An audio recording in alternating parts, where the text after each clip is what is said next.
Alright, rappers that got backdoored. Long story short, watch your homies.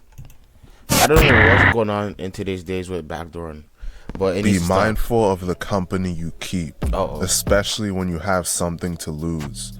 As you rise and reach success, not everyone around you will be happy about it. Facts. Jealousy is real, and it can bring out the darkest emotions in people. In this video, we'll be telling the story of multiple rappers whose success created envy. Is that Speaker Knockers? I know he didn't get backdoored.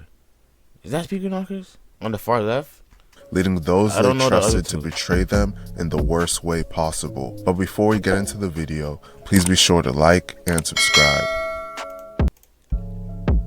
Number 1.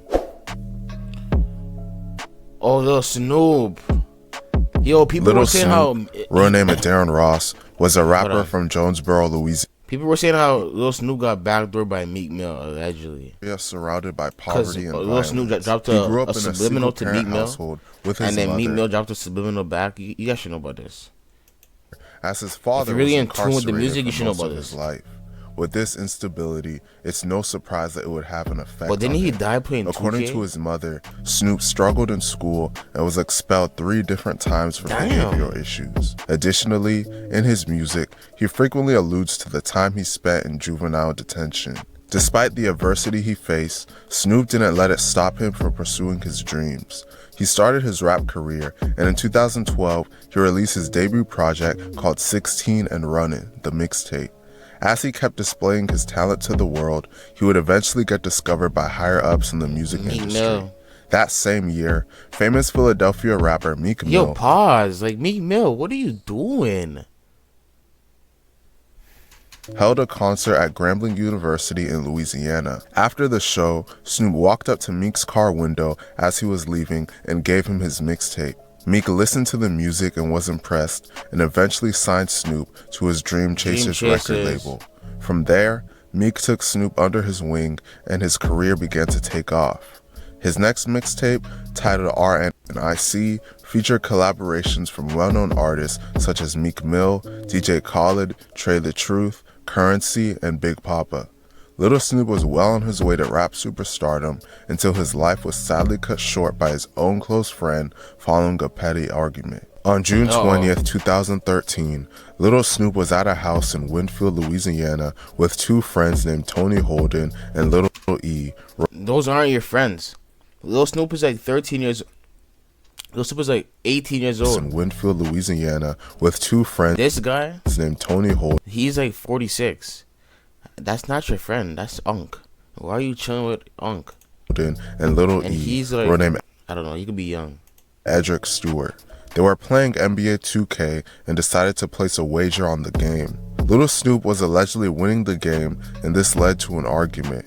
In the heat of an argument, someone pulled out a gun and shot Snoop multiple times in the chest. Snoop would tragically be pronounced dead at just 18 years old. In the beginning, it was believed that Tony Holden, aged 36, was the one that shot and killed Snoop. In the days following the murder, Tony was arrested and charged with not only first-degree murder, but also armed robbery and illegal possession of a firearm by a convicted felon. The following month, Little E was arrested and charged with manslaughter regarding the death of Little Snoop. Little E maintained his innocence and claimed that Tony was the shooter. However, in a bombshell interview, Little Snoop's mother claimed that Little E is the one that killed her son and that Tony Holden was falsely accused. Number 1, Tony Holden did not kill Snoop. It was Edric Stewart. That's the number 1 fact of all things. Police examined the ballistic evidence and determined that the ballistics from Tony's gun did not match the ballistics from the crime scene. As a result, his murder charge was dropped. Tony ended up serving 10 years in prison for the illegal possession of a firearm charge. Little Snoop's mother claims that police linked Little E's gun to the shooting. However, he was never convicted for this and was set free. Snoop's mom claims that corrupt police officers are preventing the case from moving forward. To this day, what the fuck? So they're free for killing? How do 2 people get free? Snoop's murder remains unsolved, even though the police know the last 2 people that were with him when he died. What the fuck? Channel 5 J-Dub, real name Javian Calvin Wright, was born in Fort Worth, Texas, on February 5th, 2003. That is so corrupt. Like, imagine how the mother feels and knowing that's fucked up. He was from an area of Fort Worth called Stop 6. J-Dub was a blood and a member of Let's get it. until 2019. His first song was called Leg Shot Incident. J-Dub got locked up for 4 months. While he was in jail, his music started to gain popularity. J-Dub was wild and wouldn't tolerate anything he perceived as disrespect. He was known to have been allegedly involved in various shootings and robberies throughout Fort Worth. He said in an interview that his name was Channel 5 J-Dub because he and his crew put their ops on the news. J-Dub's rising fame and life in the streets will ultimately come to an end by the hand of a friend. On February 24, 2020, That's what it is. The ops are your friends. These days it's so crazy. People be dying by their friends, not the ops. It's crazy. You see how he died though. J-Dub was found in the front yard of a home Snoop on the situation is city's crazy. south side at around 6:30 a.m. with a gunshot wound to the head.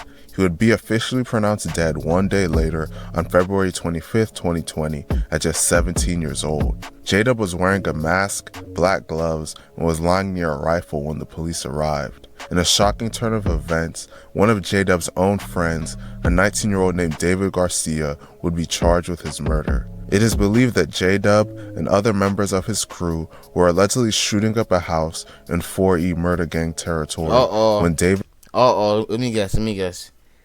These non-shooters are shooting up a house, and they're shooting with their eyes closed, and they're probably backing up shooting, or jumping, or spraying. So one's shooting straight, the other one's probably shooting like this, going left. The other one's probably shooting like this, going right, and crossfire hit him.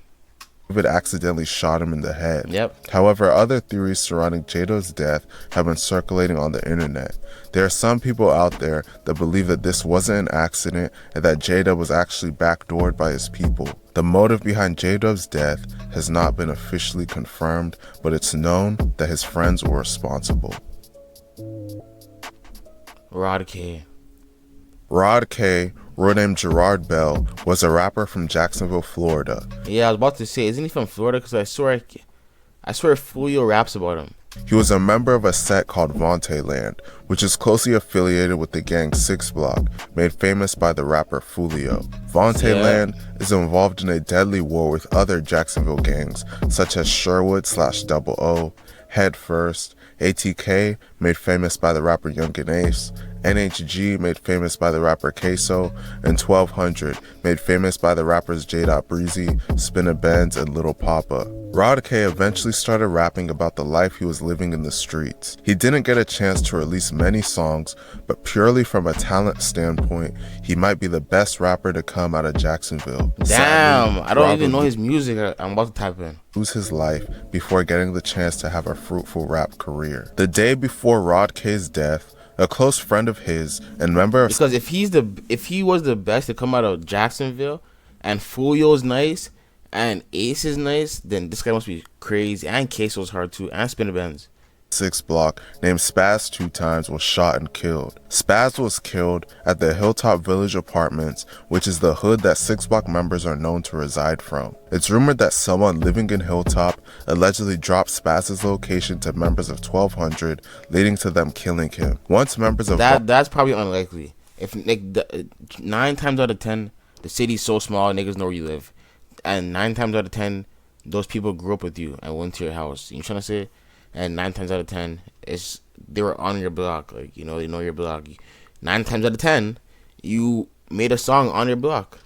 Vontae Land and 6 Block found out what happened, they would seek retaliation. The next day, on November 20th, 2020, Rod and other members allegedly went to Hilltop to kill the person that set up Spaz 2 times. Once they saw the person, a shootout ensued. The drill went wrong, and Rod K was shot multiple times. In the aftermath, rather than take him to the hospital to give him the best chance to survive, Rod's friends abandoned him and left him in the car to die. His friends most likely abandoned him out of fear of being arrested. Police would arrive, and Rod K would be pronounced dead at the scene at just 22 years old. No one has ever been arrested or charged with his murder. It's crazy how easy it is for people to switch up on their own friends.